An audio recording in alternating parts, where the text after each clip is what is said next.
If you had just 1 minute to be skeptical and to try to answer a question, what would you say?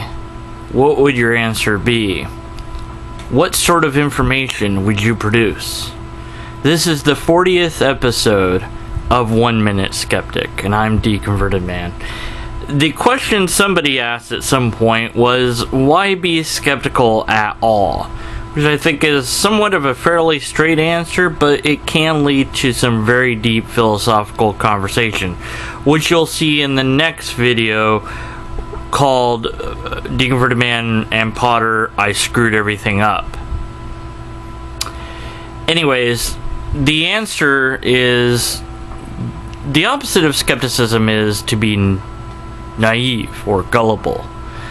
And if you're gullible and just believe everything that anyone tells you or anything that you read, you're gonna not only run into contradictions, but you're also gonna be taken advantage of. So we all are skeptical of certain things.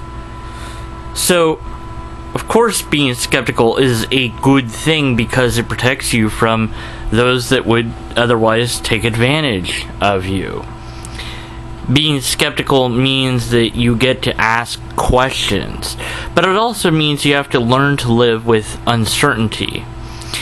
Skepticism is not a worldview. There is no clear-cut rules to it. You don't have to be skeptical of X, Y, and Z, whatever that might be, but generally speaking, it's good to be skeptical of just about anything. Now, I am not skeptical about reality, and most philosophers are not. It is called an a priori belief. It is something that we all just agree upon as a starting position, and we go from there. We also do assume a few things about reality. We assume that we can test it and verify it and study it, and that it will make sense to us on some level. And that is the scientific process that has given us so many different inventions and discoveries and medicines and technology and so on and so forth. Informal logic can't do that. It can only tell you whether or not to be skeptical of a particular argument. And the amount of skepticism might vary depending on how many fallacies are in the argument, because maybe they had one, but the conclusion seems plausible, and it's really up to you to decide whether or not you want to spend your time and energy to investigate further what that conclusion is. During that investigation, of course, remain skeptical, but once you've gathered enough data to satisfy yourself, then you don't have to be skeptical about that as much as you were before. Certainly, it's always possible that new information will come in and change what we know, but there's a point, kind of a tipping point, where it's like, look, we've got enough. We're pretty sure this is never going to be debunked. This is truth. Biological evolution, hands down, we've got mounds of evidence, and every single time that it's ever been a question of, okay, if we found this, it would disprove it, we didn't find it, and instead we proved it even more. So there are things we can be pretty sure of, even as a skeptic. Mathematical formulas are called the only true proofs because they're the only thing you can be absolutely certain of, because they just have to be that way. But you don't always have to be super skeptical about, say, reality or how well your cognitive senses are functioning.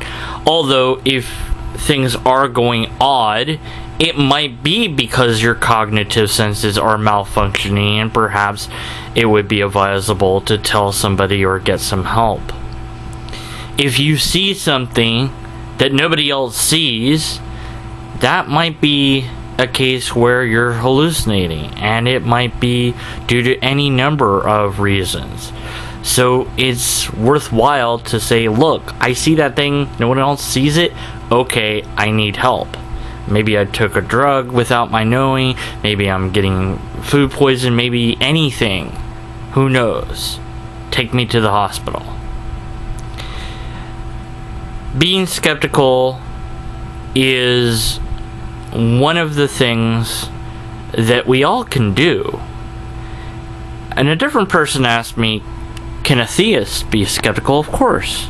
But they're not going to be skeptical about the one thing, or actually the group of things, that encompasses their particular theology and religion. If they believe in a God, they obviously won't be skeptical of God. If they believe in an afterlife, then they're not going to be skeptical of it, and so on and so forth.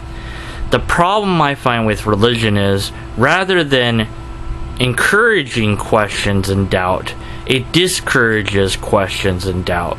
It tends to assert that it is true and everything else is false. That you found the one and only right way and everyone else is doomed. Religion can have positives, but the few positives it has is far outweighed by the negatives. When we hear creationists spouting outright lies, saying that evolution isn't true, there's a difference between macro and microevolution, saying that the world is 6,000 years young or 10,000 years young. When we hear Scientology say that the Earth is trillions of years old, or that the universe is trillions of years old, that too is something that concerns us and should, because it's wrong. It's not true. You're free to believe whatever you want, but when you speak that in public, you also put yourself up to be criticized. And if you don't want to be criticized, then don't put your beliefs out there. Why be skeptical at all? Because the reverse position is one that leads to all sorts of absurdities and being taken advantage of, which is an appeal to consequence. But you only care that it's an appeal to consequence if you're a skeptic. I'm Deconverted Man. We've had 40 episodes of 1 Minute Skeptic. Thanks to each and every one of you for contributing in any way that you have so far, and I look forward to finding new voices to continue this project.